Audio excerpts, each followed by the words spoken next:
ya tenemos en el otro estudio, o al otro lado del estudio, a José Reveles, un periodista especialista en temas de narcotráfico, con cualquier cantidad de libros, pero el más reciente, Necropolítica y Narcogobierno, nuevas dinámicas de poder, de José Reveles, Pepe Reveles, como le dicen en realidad a todo el mundo. Pepe, hoy no estaba Vicente, nos falló, pero aquí estoy, como siempre, Pepe. Me da mucho gusto saludarte, Paco, y con muchísimo gusto. Estoy a la orden. Pepe, bueno, tú sabes, estas semanas, en los últimos días, cayó Humberto Figueroa Benítez, la Perris, la Perris, uno de los principales gatilleros de los Chapitos, y mi pregunta es, primero, ¿qué papel jugaba? Segundo, eh, eh, parece que cada vez la Guardia Nacional, el Ejército y la Marina están más cerca de los Chapitos, de los Chapitos. Así que, ¿qué papel jugaba la Perris? ¿A quién era? ¿Y verdaderamente está la Guardia Nacional más cerca de los Chapitos? Sí, fíjate que creo que es más relevante incluso de lo que se suponía eh, cuando lo abatieron. Es una persona que se le atribuye ser uno de los jefes de seguridad principales de los Chapitos, particularmente de Iván Archibaldo, y él se ocultó, vamos a decir, en una casa de Nabolato, hasta donde llegaron las fuerzas militares y policíacas y lo abatieron ahí, ¿no? Esto fue el viernes por la tarde y hubo pues también policías heridos y soldados también dañados mortalmente, ¿no? Entonces, es un, se le llama como un sucesor del Nini, de, que era también muy relevante, Néstor Isidro Pérez Salas, que era el hombre de las confianzas de Iván Archibaldo, ¿no? Eh, el, el hecho de que la DEA ofrecía $1 millón por quien diera a conocer su paradero y lo entregara, pues habla de la importancia que le daban también en los Estados Unidos. Pero un detalle que realmente me llamó la atención es que él habría participado, Figueroa Benítez, alias La Perris o el 27, habría participado en este extraño operativo de traición de Joaquín Guzmán López al Mayo Zambada en Huertos del Pedregal, porque se le atribuye incluso haberlo amarrado él. O sea, él lo amarró, él lo sometió. ¿Qué quiere decir esto? Que estaba en Huertos del Pedregal por encargo del resto de los Chapitos, lo cual nos hace pensar que el operativo no lo hizo Guzmán López solito con el consejo de Ovidio que estaba en Estados Unidos, sino que Iván Archibaldo y Jesús Alfredo, los medios hermanos, los Guzmán Salazar, habrían también estado involucrados en esta traición al Mayo, llevárselo a Estados Unidos contra su voluntad y entregarlo allá a las autoridades al mismo tiempo que se entregaba Joaquín, Joaquín Guzmán López. Entonces, es muy importante entonces el papel de este individuo que ahora está ya abatido, ya no existe, y tiene otro antecedente muy interesante. A él lo quisieron capturar en un hotel el año pasado, en el 2024, y logró escaparse por una alcantarilla, ahí en Culiacán, cosa, parece que los que se especializan los integrantes del cártel de Sinaloa, escaparse por túneles de agua pluvial, por alcantarillas, por baños con eh, doble candado, digamos, que se levanta la tina y eso da entrada a los túneles de agua pluvial en el centro de Culiacán y más ni menos. Bueno, conocemos lo que hace menos de 3 semanas Iván Archibaldo también se escapó por un túnel. Entonces, parece que es una regla, es un modus operandi de los hombres del cártel de Sinaloa.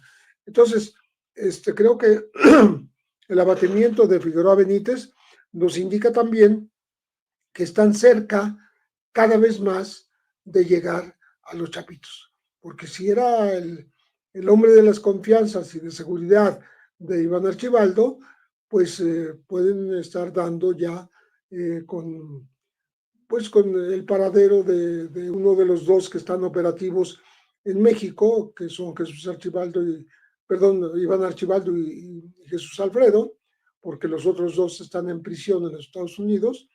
Y bueno, vamos a ver poco a poco, como ya habíamos comentado la semana pasada, cómo se va desvaneciendo el poder de los Chapitos en Sinaloa, porque tienen demasiados enemigos internos.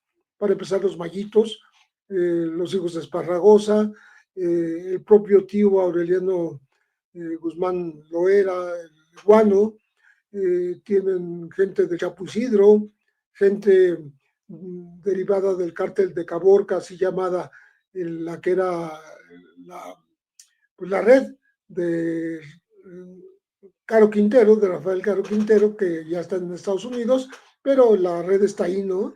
Entonces, se habla contradictoriamente de dos posibilidades, de que el cártel Jalisco Nueva Generación pueda llegar a territorio en que nunca había entrado, que es el cártel de Sinaloa y su zona de influencia ahí en el Pacífico, ¿no?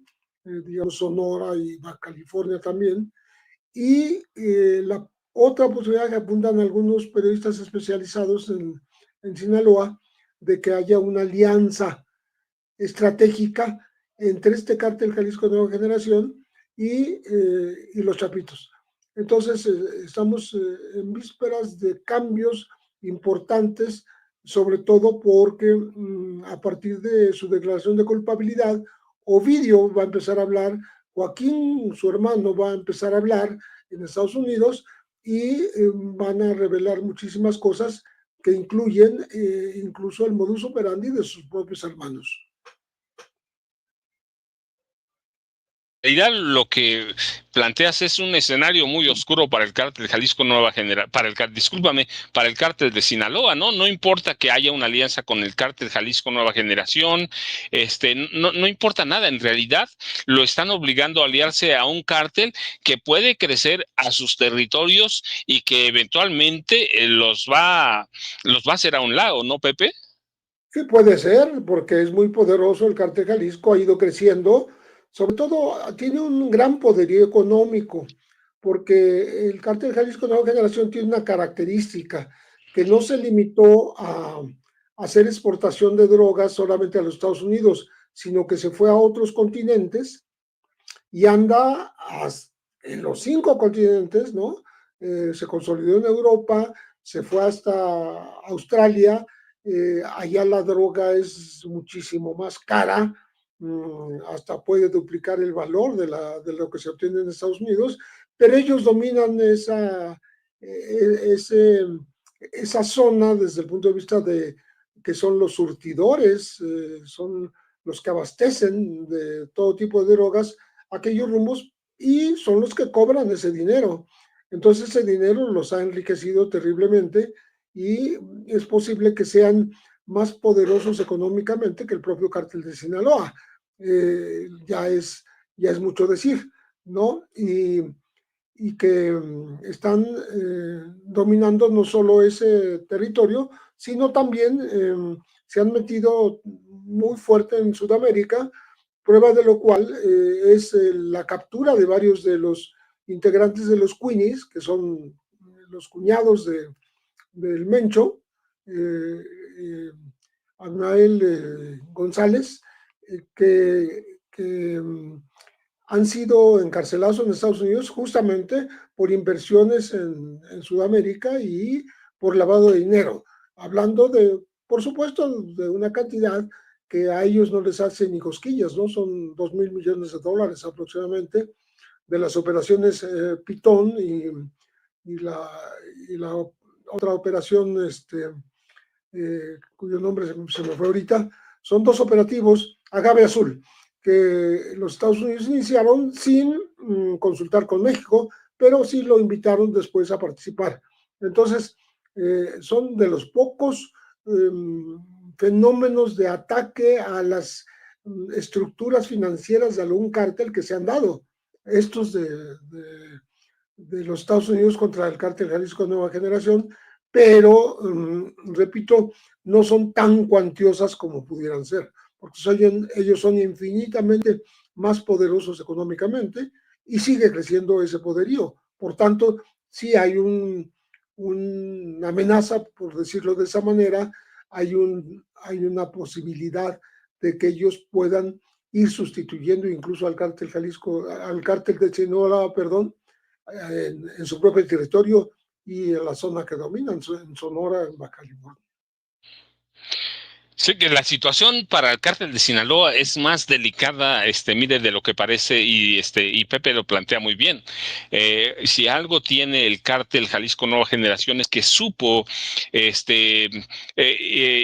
entrar a otros mercados, a otros continentes, a Europa, Australia, así que hizo y diversificó sus ganancias, se hizo económicamente más poderoso, y con la debilidad que tiene en este momento el cártel de Sinaloa, pues claramente sí lo puede desplazar. Pero Pepe, yo te tengo otra pregunta. Tengo dos temas, pero primero te suelto uno. Recientemente fueron detenidos, capturados, como sea, 11 elementos de la Guardia Nacional. 3 de ellos no eran cualquiera, eran oficiales, el resto eran agentes normales. Pero no es que los hayan agarrado solamente robándose una pipa para transportar huachicol, sino que los agarraron ordeñando un ducto de petróleos mexicanos. 11, y yo lo que les decía es que eso tiene que ser más grave de lo que parece, porque las cadenas de mando en el ejército, que tiene una preparación la Guardia Nacional del Ejército, son lineales. Y si se desvió un evento, pues el de arriba tuvo algo que ver. ¿Tú cómo ves ese tema, Pepe? Tienes toda la razón, porque no podemos hablar de 11 manzanas podridas de un árbol tan grande como la Guardia Nacional, ¿no? Esto, desgraciadamente, apunta a que puede haber un modus operandi de la propia Guardia en otros lugares, no nada más ellos, y que no actúan por su cuenta. Sobre todo que no es la costumbre actuar por su propia cuenta, porque son educados por el ejército y respetan las jerarquías. Por tanto, saben a lo que se exponen cuando intentan actuar por su propia cuenta. Y finalmente es como dicen, si me viste no me conoces, y si te preguntan nunca me has visto, ¿no? Entonces sí tendría que ver con algún saqueo que podría decirse pues formal o institucional, ¿no? Porque sí es muy grave que eso esté ocurriendo, que el huachicol, que es uno de los negocios más grandes que hay después del tráfico de drogas, el tráfico de personas, esté siendo pues manejado directamente por personas que no debieran estar en ese negocio, sino atacando a quienes están en el negocio. Entonces, me parece sí muy grave, ¿no? Y qué bueno que se investigue internamente, que se castigue a quienes se debe castigar y que se impida que se repitan estos casos, porque si se repiten quiere decir que pues crecería la sospecha de que todo este manejo podría ser institucional. El secretario de Seguridad Pública Federal, Seguridad Pública y Protección Ciudadana, Omar García Harfuch, salió a defender a la institución, pero tú y yo conocemos que los cuerpos militares o paramilitares son de otra forma. ¿Cómo justificar declaraciones de Omar García Harfuch, Pepe? Mira, es lo normal que él defienda la institución, ¿no? Como en su momento, si le hubiese tocado en esa época decir que los Zetas, que fueron eh, una fracción del ejército de élite, provenientes de los grupos aerotransportados de fuerzas especiales y los grupos anfibios muy especializados en la guerra, se convirtieron en delincuentes y se pusieron al servicio de José Cárdenas en su momento y, y, del, y del cártel del Golfo, pues fueran tipos aislados y que el ejército era incorruptible. Pues eso le toca decir, no va a decir otra cosa.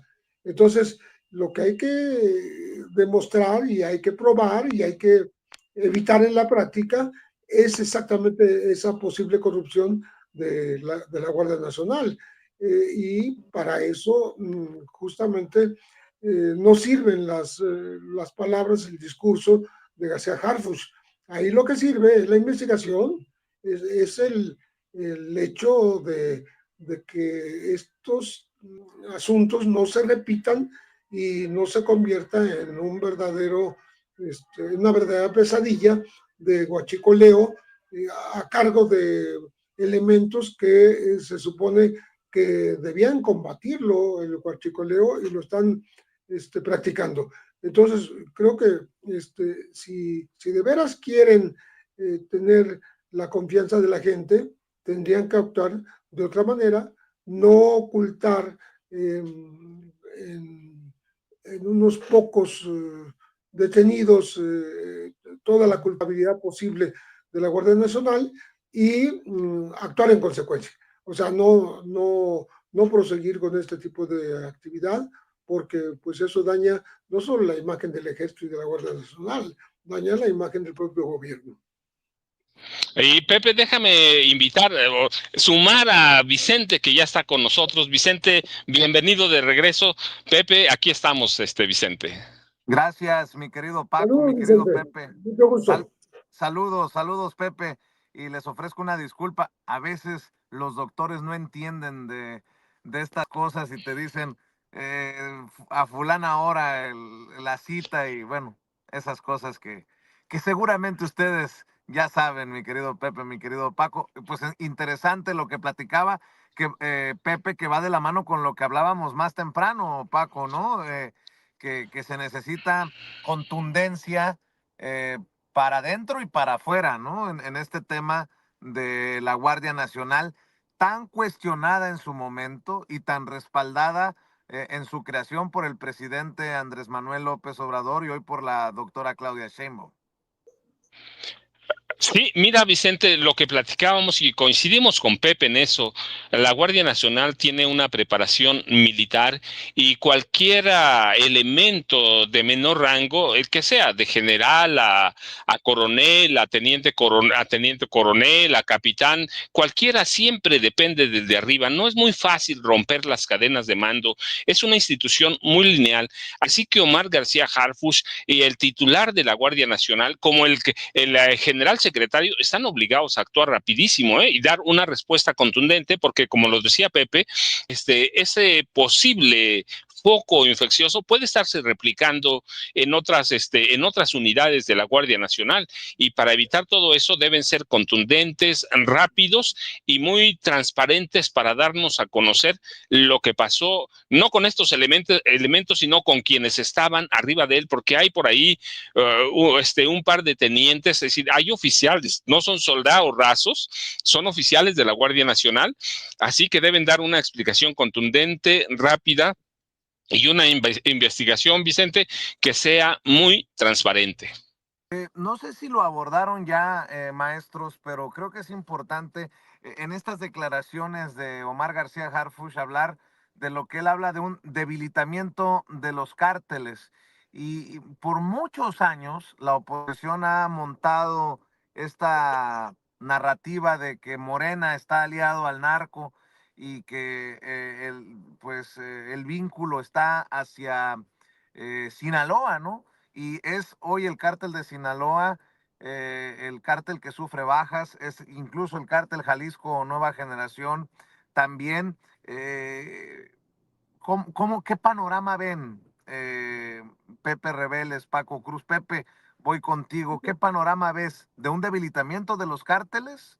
Sí, hablamos hace un momento con Paco, justamente antes de que llegaras, sobre el debilitamiento del cártel de Sinaloa, alimentado por varios factores, muy particularmente que ahora aparentemente tienen encima a la autoridad que está dándoles golpes cada vez más fuertes, ¿no? Justamente en la detención del jefe de seguridad de los Chapitos, Juan Humberto Figueroa Benítez, alias La Perris o el 27, que sustituye al que fue jefe de seguridad.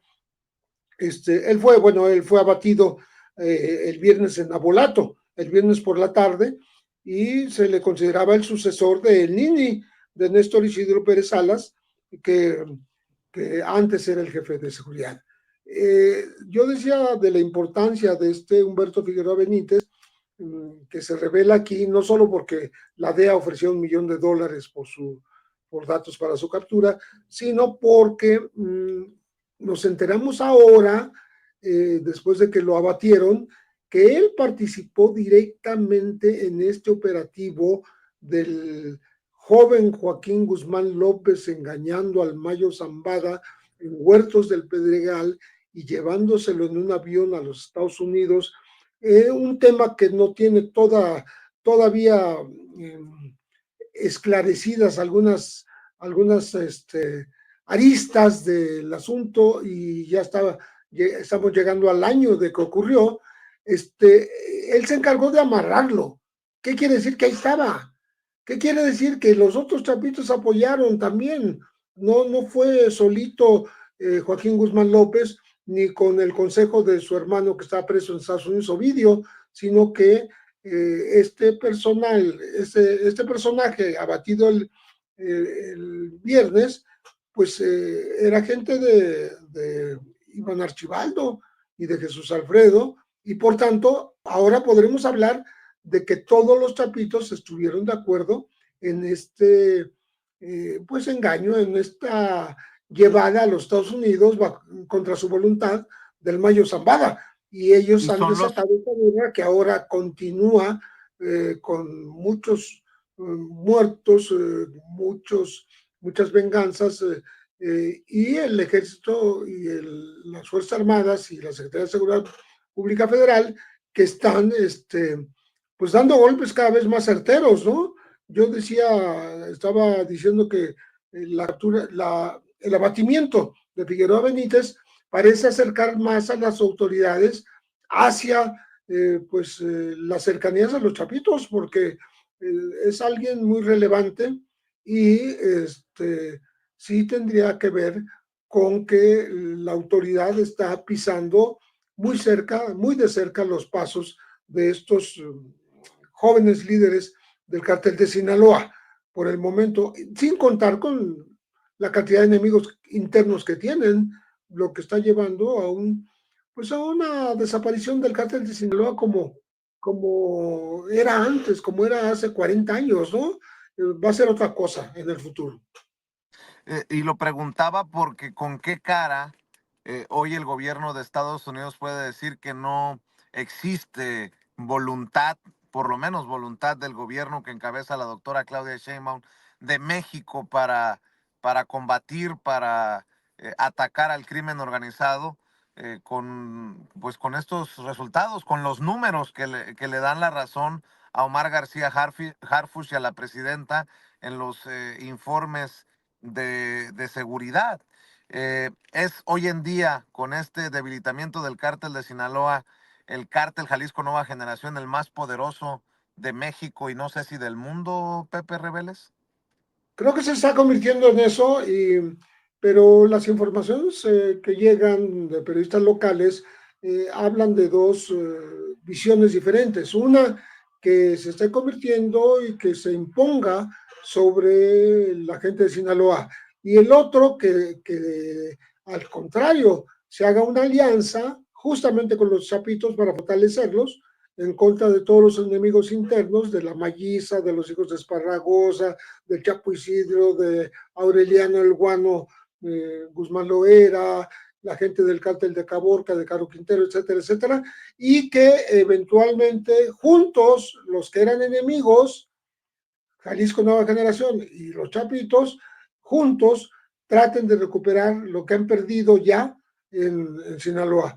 De otra manera, pues vamos a estar viendo el deterioro gradual de este grupo criminal que, como demuestran las estadísticas, está siendo combatido con bastante vehemencia por parte no solo del Ejército y la Marina, sino también de la Secretaría de Seguridad Pública Federal. Entonces, pues el panorama no pinta muy bien para Sinaloa y Jalisco puede, digamos que llegar y empoderarse y hablábamos de su gran poderío económico que logró diversificando los mercados, no dedicándose solamente a meter droga a los Estados Unidos, sino a los 5 continentes, ¿no? Empezando por Europa y hasta llegar a Australia. Mi querido Paco, para cerrar en este marco binacional de ataque al crimen organizado y como lo ha, pues ya no sé si sugerido o exigido Estados Unidos, ojalá que este análisis no lo escuchen los de siempre que desde medios de comunicación están opuestos a estos gobiernos de la transformación, porque entonces dirán que a Claudia Sheinbaum ya la ha sometido a su antojo Donald Trump, porque no darán crédito por la estrategia de seguridad de México, sino la meterán en la narrativa de que en México se hace lo que Estados Unidos quiere. ¿Con qué cierras, Paco? No, Vicente, mira, yo y rápido y un resumen. No, esa vieja prensa va a hablar siempre porque está dolida, porque está dañada, porque tiene odio no solo contra Andrés Manuel López Obrador, tiene odio contra la 4T y tiene odio contra Claudia Sheinbaum Pardo, pero los hechos en la realidad muestran otra cosa.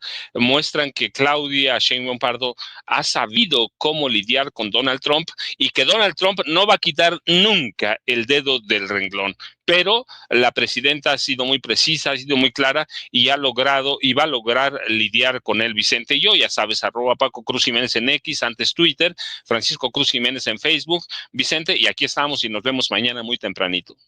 Claro que sí, Paco, gracias por siempre estar al pendiente, mi querido Pepe. Yo siempre agradecido también por tu generosidad.